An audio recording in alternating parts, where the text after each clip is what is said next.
Tenía con esa jugada que no la tirara, pero si tenés intención, ganaste la posición, bueno, alguna vez también le podés pegar la salida será con Murillo. En el tiempo izquierdo se esperaba reposando. Aaron Martínez. Lo con todo Torreira, la mano con Luis Suárez. Se va a pasar algo, le va a decir después al uruguayo. Tapia. El círculo central va Tapia. Ahora se viene Luis Suárez. Avanza de se viene el centro por izquierda. Tiene de igualdad. El protege Diego de Chacán. Está tomando de distancia contra sus perseguidores. Cuando ya para cubrirla.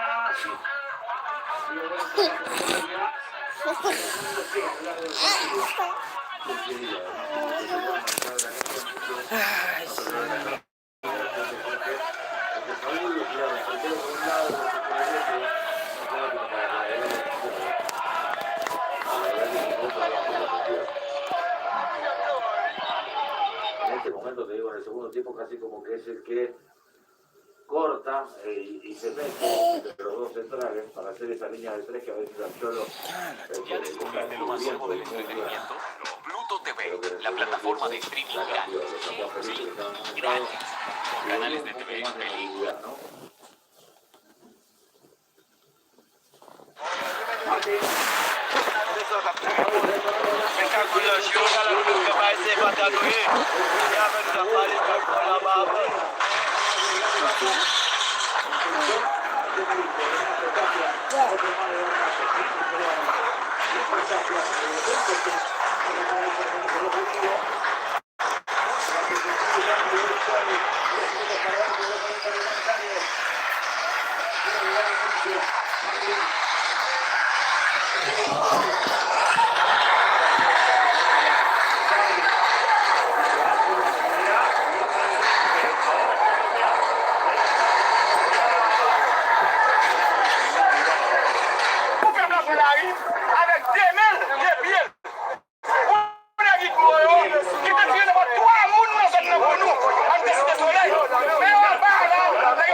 Igualmente, por lo general, responde a este tipo de acciones. Emma se la da de izquierda. Listo, pase centrado para Solari.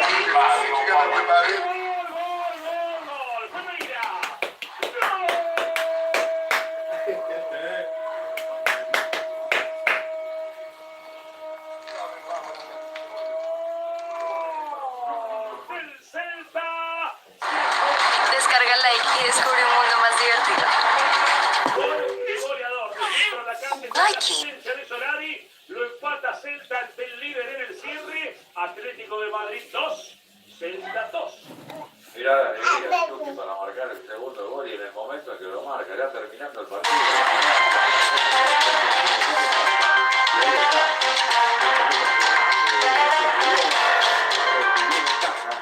Setting foot in Port-au-Prince is diving headfirst into Haiti's political crisis.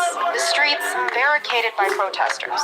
It's a commonplace demonstration until the crowd suspects there's a mercenary among them. The demonstrators try to grab his gun from underneath his shirt, but it's too late.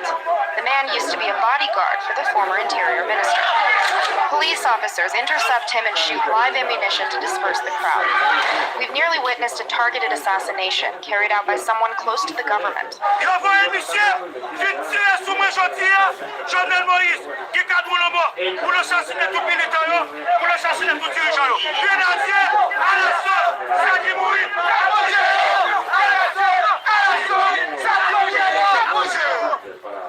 For 2 months, Haiti's experienced relentless protests and road barricades. The rallying cry, President Jovenel Moïse must go. Several times a week, opposition protesters hold spontaneous gatherings. Each time, a musical band kicks off the mobilization, which can often last several hours. It may resemble a carnival parade, but beneath the surface, the anger burns hot. Jovenel has to leave the country. He said he would feed the population, that he would put food on people's plates and some money in our pockets. But ever since he's been in power, he's just been lying to us. Broken campaign promises, and a tangle of corruption scandals. Jovenel, la corruption, Jovenel, la carité, Jovenel, la comacoïtrise, Jovenel, la cop des malocs. C'est ça que fait la population Pétionville la campé aujourd'hui pour Jovenel quitter le pays. A year and a half in, Haiti's protest movement has reached a breaking point. Parce que qu'on est négocié aujourd'hui, lundi, mardi, mercredi, jeudi, vendredi, nous allons It's a commitment that's paralyzed the country at every level. When it's not monster traffic jams caused by the protests, it's the PAYLOG, which means blocked country in Creole.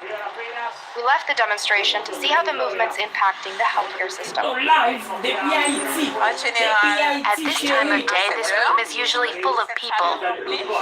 But unfortunately, as you can see, today there aren't a lot of patients. Not everyone can make it all the way here to get their treatments. Access issues have had dramatic consequences for every department, including pediatrics. The problem is the children arrive a little too late. So we lost another child, brain hemorrhage. The situation is also concerning for hospital employees.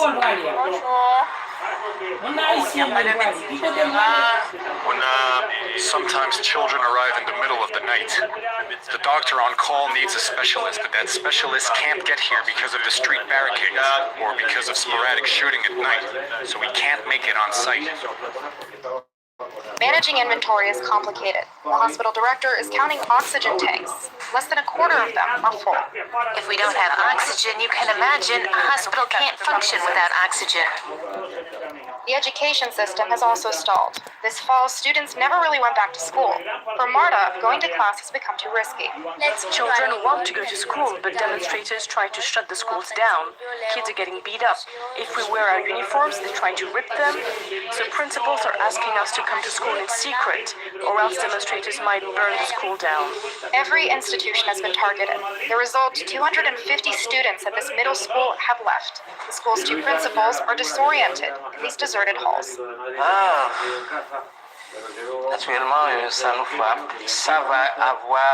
This is going to have a negative impact on these young people's futures. They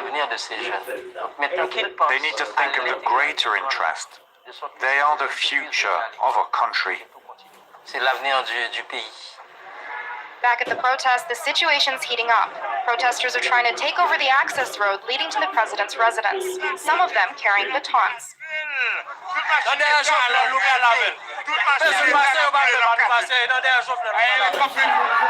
The police are overwhelmed. Without warning, they shoot real bullets in the air and disperse the crowd with tear gas. Then a manhunt begins. Undercover, Haitians say they support the movement, despite their fear.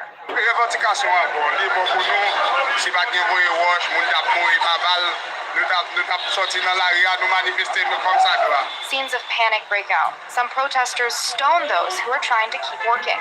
Storekeepers and passers-by are distressed. Gas stations try to protect themselves.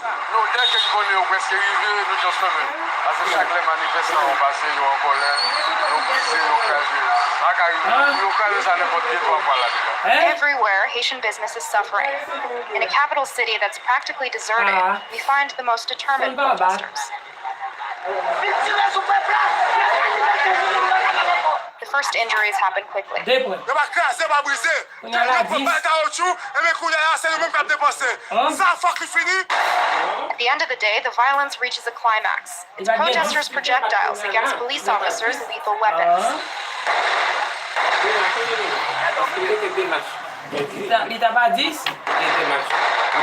According to the UN, 42 people have died in the protests since mid-September, including 19 killed by police. As a relative calm sweeps over the street, Clara slowly leaves her shelter.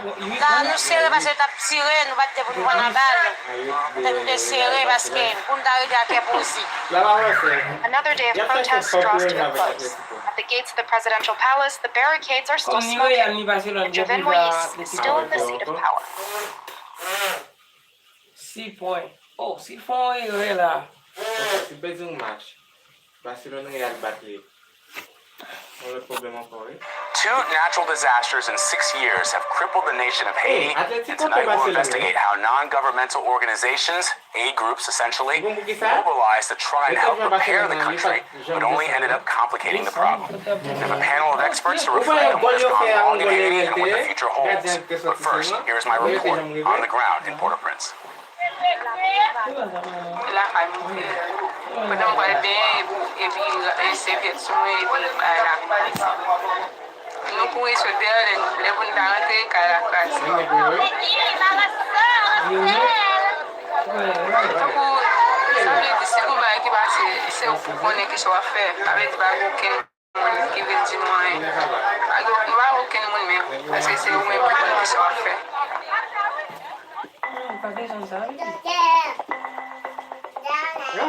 Bukan kali sunshine kan tu ya. Buat kawan nanti buat sambil dia selesai lagi sen. Baby.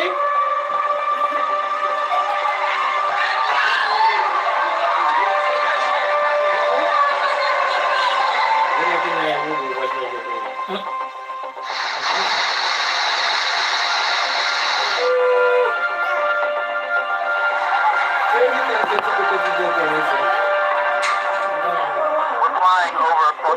Right now, you can just see the utter devastation caused by Hurricane Matthew. Deuxième goal là, goal fâche fait aller, il va faire bagay.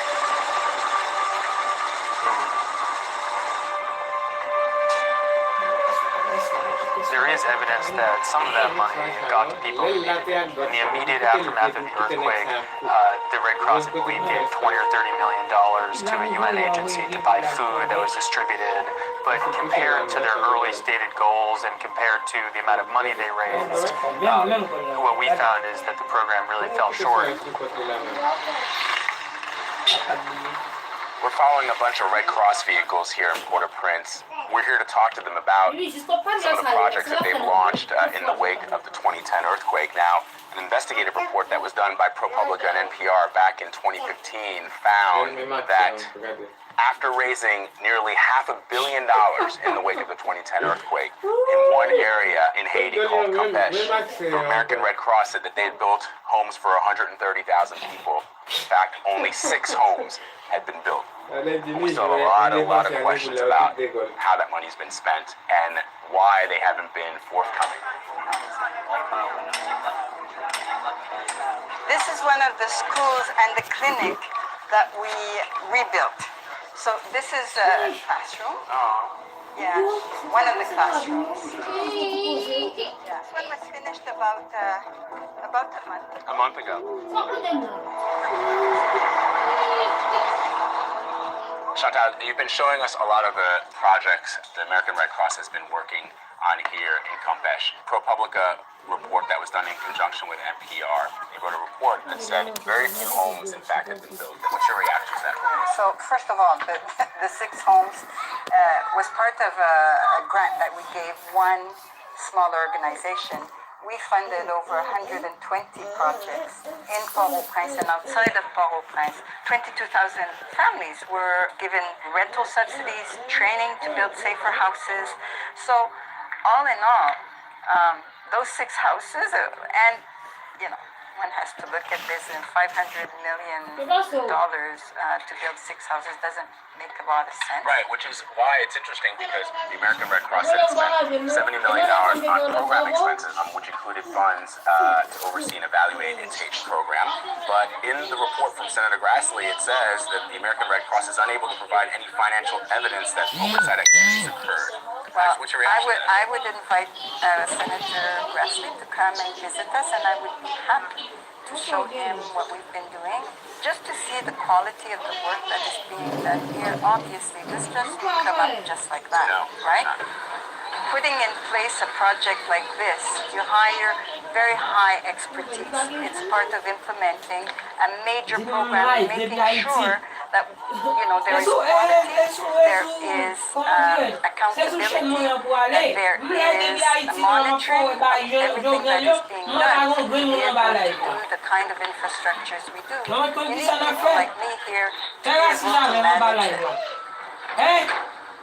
What happened with the American Red Cross was a lot of foreign money streamed into Haiti, but despite the best efforts, the money was largely spent on on foreign organizations run by foreigners. The Haitian government wasn't brought in to be involved in a lot of the efforts, and so you end up with this cycle where Haitian institutions are not built up, and there's this sort of bonanza of foreign NGO work. It takes real skill to be able to navigate these streets the way people are doing it so calmly. There are over 10,000 NGOs here in Haiti. It's been often called the NGO Republic of Haiti. There's been a lot of criticism about these NGOs. People, in many cases, don't like them. They see enormous problems with them. But here's a fact. Some 80% of the infrastructure projects that are underway in Haiti right now are currently being funded by some of these NGOs. So the question that a lot of people have is, would Haiti even be able to operate if these NGOs weren't here?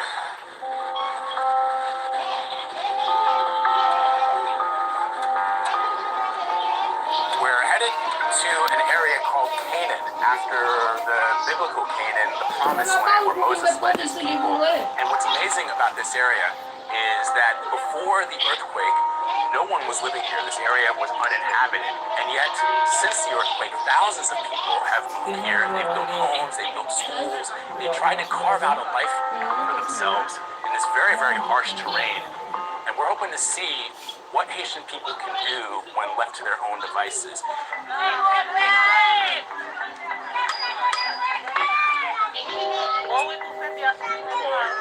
Très fort.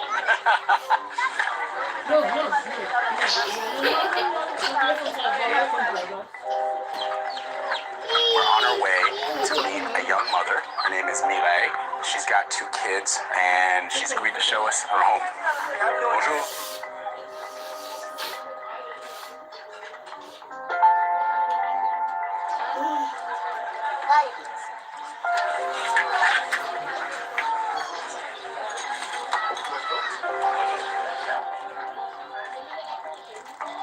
And this is the bedroom area. Her little daughter is sleeping.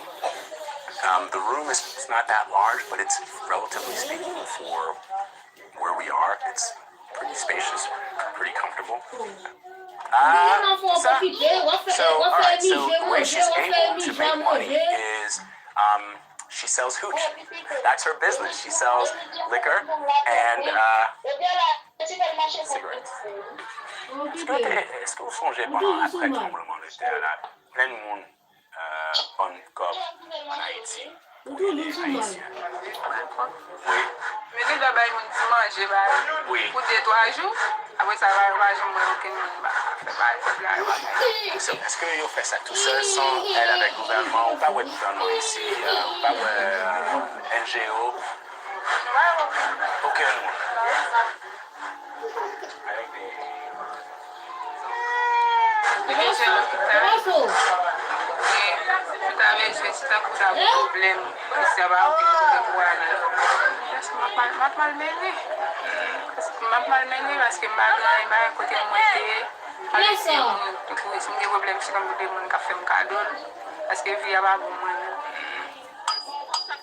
People here, if given the opportunity to eke out a living, can do that.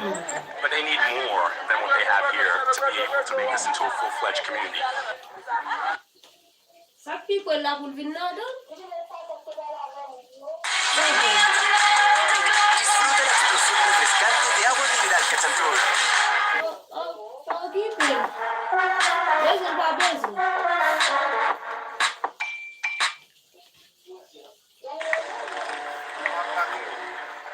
7 years after the earthquake, a lot has changed in Port-au-Prince. A lot of the city has been rebuilt. Roads have been cleared. But what remains a challenge here, and one of the basic building blocks of any viable society, is clean water and sanitation. And sadly, in Haiti, that is still a problem.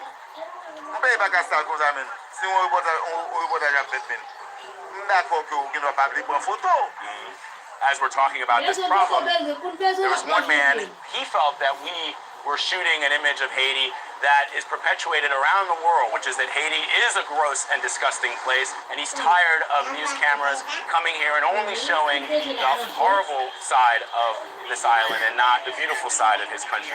But I totally get where he's coming from, because he said to me, you know, if you tried to do this in New York City, take a picture of a man, you know, going to the bathroom, he'd break your camera. And he's probably right.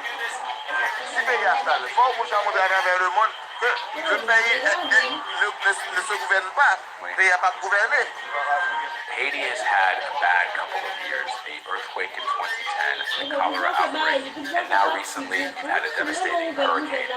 As the president-elect, what is your plan for disaster relief in Haiti going forward? Nous savons que depuis 1996, l'aide internationale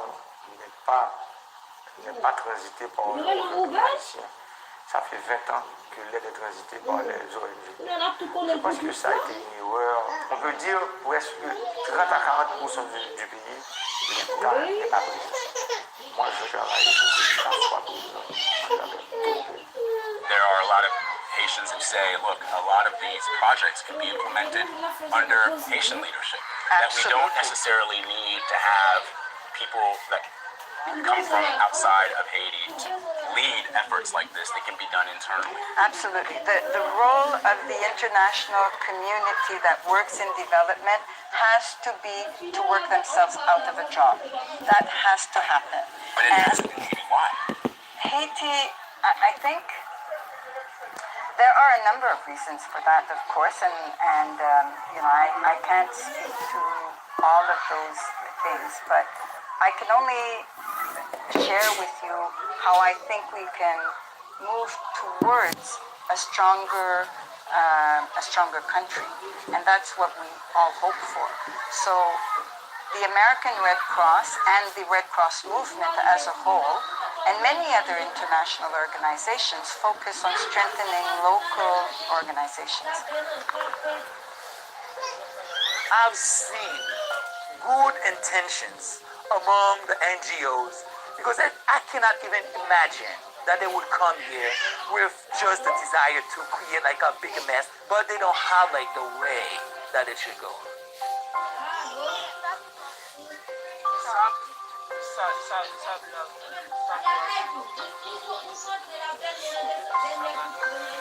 Before we turning this into a garden, it was a landfill. For trash. For trash. Everyone you see here in the garden is from Cité Soleil. These trees that are growing in 10 years will become like shade provider, erosion control, will become like food supply, and it will be by the hands, with the hands, for the hands of the people in Cité Soleil for Haiti. Millions and millions of dollars are given to charitable organizations, to NGOs, and all of these NGOs flock to Haiti year after year after year, and they aren't able to accomplish the things that they set out to do. Why is it such a challenge for these NGOs? I think it's not enough Haitian oriented, which is key. I remember like when we decided that we'll turn this into garden, we approached an NGO in Haiti after the earthquake. They were laughing so bad when we said that. Meaning like it can't be done? It can't be done. try. And I can tell Look you, at this. It's 2 incredible. years ago they came and see that they were like, they understood that Haitians can do way more better than the NGOs like coming down. People who actually want to work really hard, but they need the opportunity. And that's why we're trying like to offer through the education that we're providing like to these young kids, but also to the future jobs that we believe could come out like from like agriculture thing. All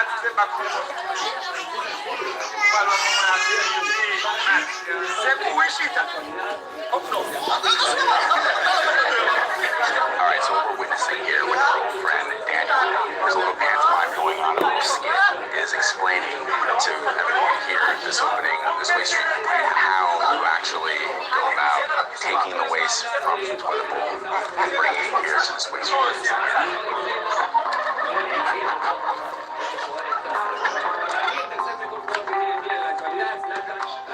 What is good about this is it's not like someone from far away coming to tell people in the community that's good for you. Right. It's actual people that they grew up They with. know, that they trust. They know, they trust. Right. Very important that they trust. Who coming and explain the importance of this new opportunity.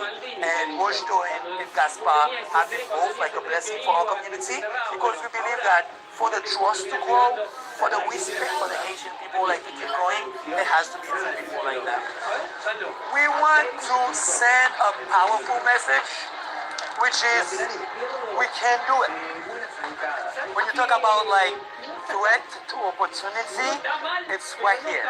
The actual group now that is a campus that will help like thousands of farmers in this community. Made in Haiti and smell great.